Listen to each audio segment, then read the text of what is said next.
Hey everybody, what's going on? Dace here, and today we are going to be checking out something that just hit the eShop, and it was kind of actually surprising that we have a Saturday release. Typically I don't really, or at least the games I follow and I'm waiting for never come out on Saturdays, but anyway, I'm glad this is here. This is one that I came across not too long ago actually. I think it was announced, well I'm not even sure when, but not too long ago, and I immediately fell in love with the colors, the look of the attack patterns and everything that were in the trailer and all that kind of stuff.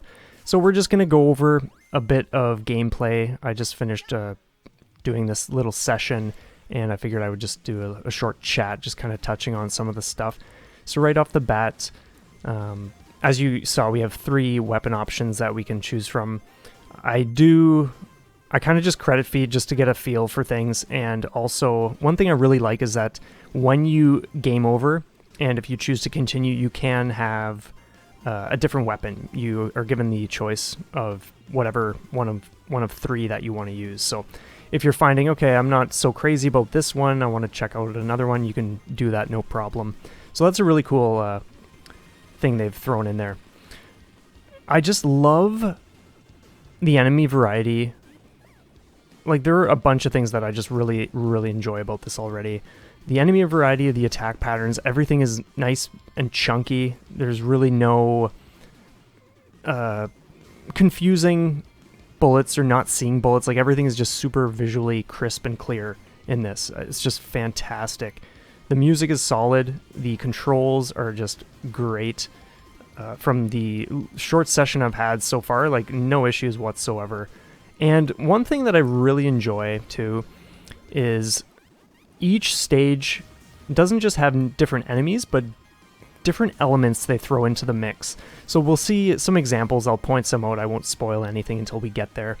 But so far it's just very refreshing to jump into this. So I'm really loving this. I'm not I doubt I'm going to really buckle down for doing anything serious right now because I'm currently tackling other games, so I'm not gonna distract myself. But this is definitely one that I do want to polish off. There are 5 stages from what I recall. And the other really cool thing too is the stage select. You can choose to practice whatever you want. And it's broken down in such a way where you can do the start of the stage, the mid-boss, the second part of the stage, the final boss, etc. So I like when games go that extra mile and give you ways to just isolate exactly what you want to practice instead of forcing you to do the whole stage or the whole run or whatever. Yeah, so as you can see even here, like, we're having a great example of just things that are not so common, like rain coming down essentially, like projectiles raining down. I could not tell you how many games you just don't see that kind of stuff. You'll see all sorts of different mesmerizing attacks, but the variety in here is just really, really cool. So after each battle, they get cleansed or whatever, and yeah. Then all is well, and you just move on to the next stage. As for the big, like, laser beam thing that you've seen me fire, that's your bomb, of course. I'm not sure what charges that. It was one of those situations where you're in the action, you're not paying attention to if it's charging from enemy kills or picking up items.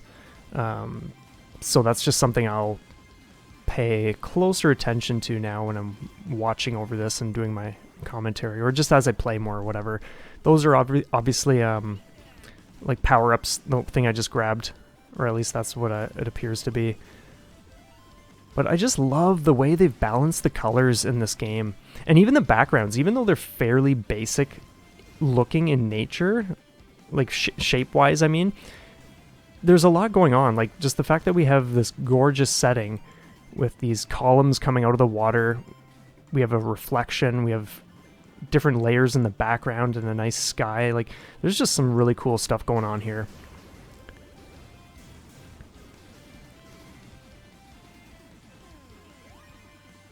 And I do enjoy, not that I need it in games, but it is nice when you're given a warning where some enemies are going to pop up from. Especially for new or less experienced players, that can be really handy at times.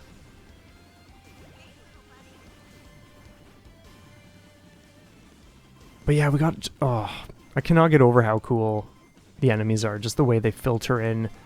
And just getting used to... Like, pretty much all the hits I'm taking early here are just... Because, yeah, you're getting a feel for things. You're not really sure who does what yet. But it does ramp up. And there's one level in particular which gets pretty crazy, and it's a perfect example of just creativity and just doing things differently than,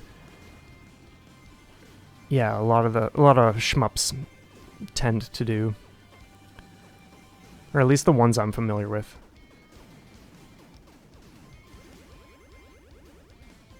As for scoring, I'm not really sure, like, what the ins and outs are. I haven't looked into that. I haven't paid any attention to that while I'm playing.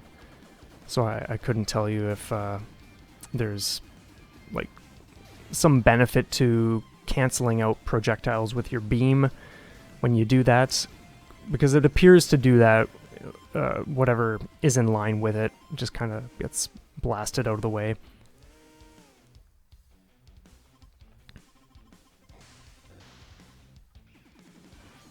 But yeah, the boss fights are pretty intense. The first time you're facing them, kind of stuff just comes flying at you, and you gotta really be on your guard.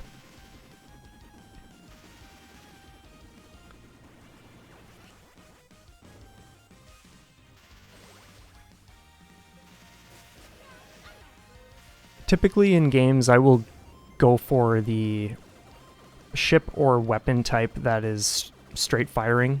I'm not, yeah, that just, in terms of damage output on specific enemies, that's just what I'm into.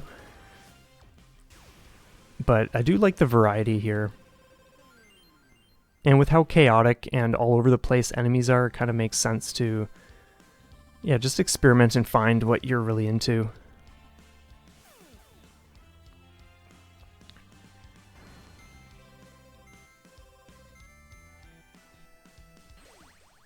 So this level is the one I mentioned.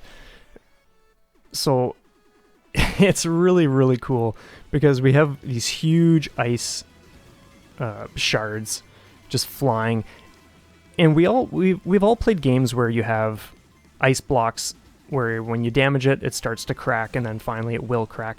And I think it's just really cool that we have a variety of enemies like that in here, or obstacles or whatever.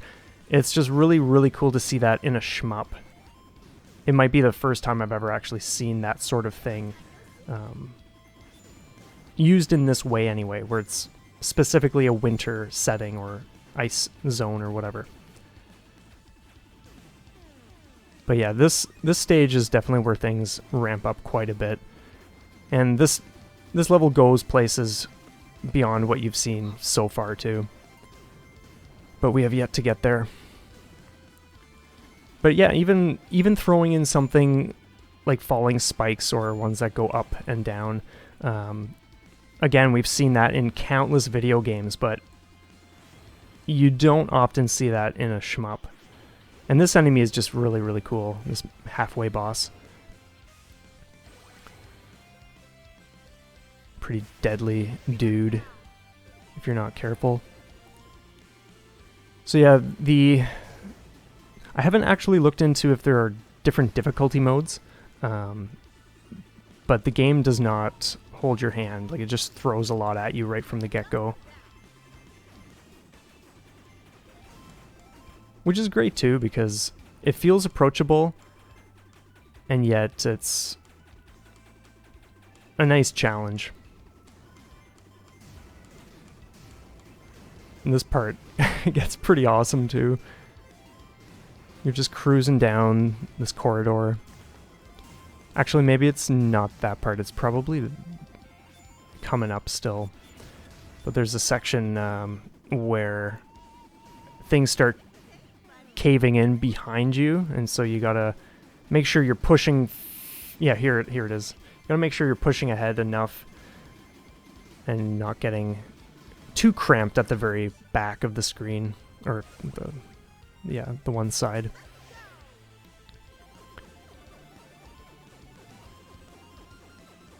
But I just love games like this because it's just colorful, casual fun. That is just a blast. And offers you things, yeah, like I said, just creativity, just newness, freshness that you don't always see. And so even if it's not going to be someone's favorite game, it will at least give you an experience that's a little out of the ordinary. And that's always a bonus. That attack, yeah, can trip you up, especially with the darts coming flying across the screen simultaneously. That's so wild.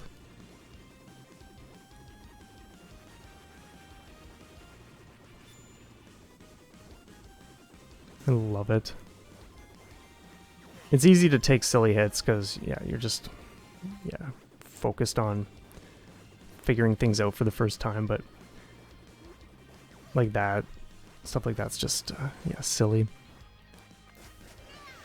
But at no point in this short session has the game felt unfair or tricky to keep track of what's happening. Some games are brutal for that, where you can barely see shots.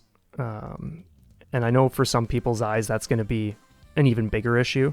But in here, it's great. It's super discernible.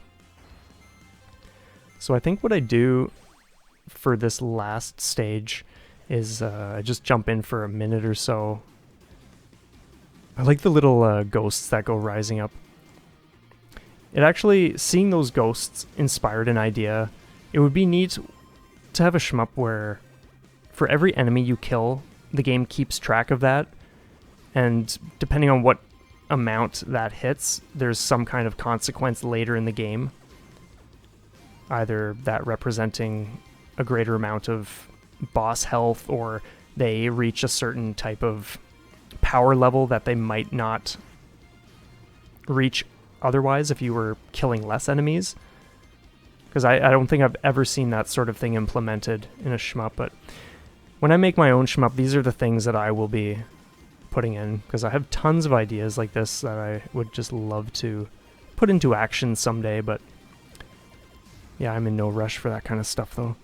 But anyway, I think we're good to leave off for now, so thank you so much for checking this out with me. Let me know in the comments what you think of it, if you're planning to pick this up, and yeah, you all have a good one. Thanks again.